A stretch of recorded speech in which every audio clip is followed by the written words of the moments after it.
Taste the Daily. Virudhunagar மாவட்டம் திருச்சுழி அருகேயுள்ள அம்மன்பட்டி கிராம காளியம்மன் கோயில் திருவிழாவை முன்னிட்டு வடமாடு மஞ்சு விரட்டு போட்டி நடைபெற்றது. ஒரு காளைக்கு 20 நிமிடம் ஒதுக்கப்பட்டு 9 பேர் கொண்ட குழு பங்கேற்கும் இந்த போட்டியில் வெற்றி பெற்ற குழுவினருக்கு ரொக்கப்பணம் மற்றும் பரிசு பொருட்கள் வழங்கப்பட்டன. சுற்றுவட்டார கிராமங்களைச் சேர்ந்த பொதுமக்கள் ஏராளமானோர் வடமாடு மஞ்சு விரட்டை ஆரவாரத்துடன் கண்டு ரசித்தனர்.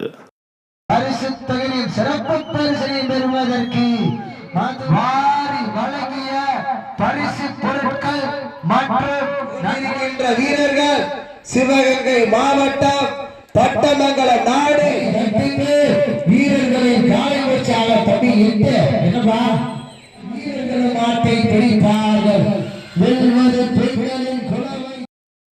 இலவச வீட்டுமனை பட்டா வழங்க கோரி கடலூர் மாவட்டம் பண்ருட்டி வட்டாட்சியர் அலுவலகத்தை முற்றுகையிட்டு கிராம மக்கள் போராட்டம் நடத்தினர்.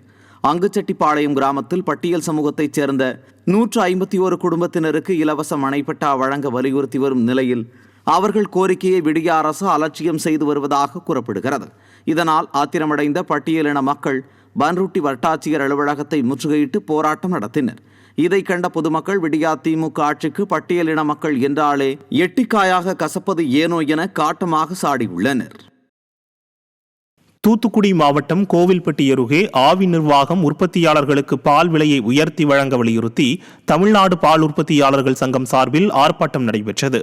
கயத்தார் மெயின் ரோடு முன்பு நடைபெற்ற ஆர்ப்பாட்டத்தில் பசும்பால் லிட்டருக்கு ரூபாய் 10 உயர்த்தி 45 ரூபாயாகவும், எருமை பால் ரூபாய் 10 உயர்த்தி 55 ரூபாயாகவும் வழங்க வேண்டும் என்பன உள்ளிட்ட கோரிக்கைகளை வலியுறுத்தி கையில் பதாகைகளை ஏந்தி கண்டன கோஷங்களை எழுப்பிய பெண்கள் சாலையில் பாலை கொட்டியும் ஸ்டாலின் மாடல் அரசுக்கு தங்களது எதிர்ப்பை வெளிப்படுத்தினர்.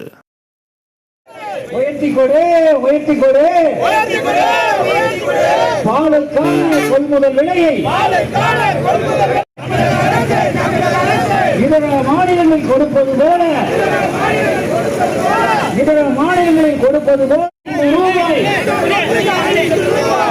தொகையை வழங்கிடுங்க.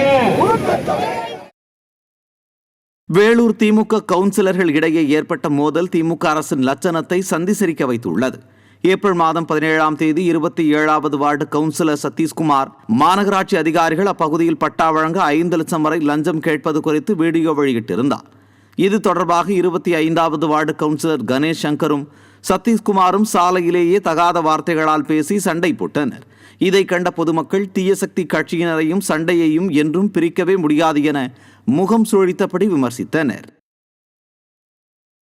திருப்பூர் மாவட்டத்தில் 10 நிமிடங்கள் பெய்த மழைக்கு கூட தாங்காமல் மின்மாற்றி சாலையில் சரிந்தும் புதிதாக கட்டப்பட்டு வரும் கால்வாய் இடிந்தும் பொதுமக்களை அதிர்ச்சியில் ஆழ்த்தியது. திருப்பூர் மாவட்டத்தில் வெள்ளியங்காடு, கரட்டாங்காடு உள்ளிட்ட பகுதிகளில் சுமார் 10 நிமிடம் மட்டுமே மழை பெய்தது. அந்த மழைக்கே தாங்க முடியாமல் ஆட்டம் கண்ட வெள்ளியங்காடு 4 ரோட்டில் இருந்த மின்மாற்றி சரிந்து விழுந்து மின்வெட்டு ஏற்பட்டது. இதேபோல் புதிய பேருந்து நிலையம் அருகில் சில நாட்களுக்கு முன்பு கட்டப்பட்டு வந்த கழிவுநீர் கால்வாய் உடைந்து விழுந்து திமுக அரசின் முறைகேட்டிற்கு சாட்சியங்களாகியுள்ளன.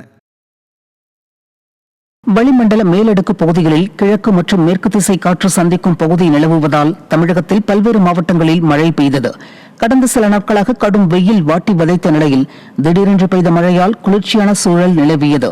திருப்பத்தூர் மாவட்டம் ஆம்பூர் மற்றும் அதன் சுற்றுவட்டார பகுதிகளான கன்னிகாபுரம், கோவிந்தாபுரம், மாதனூர், துத்திப்பட்டு, தேவலாபுரத்தில் பரவலாக மழை பெய்தது. சுமார் 1 மணி நேரத்திற்கு மேலாக பெய்த மழையால் சாலைகளில் மழைநீர் தேங்கியதால் பொதுமக்களும் வாகன ஓட்டிகளும் அவதிக்குள்ளாகினர்.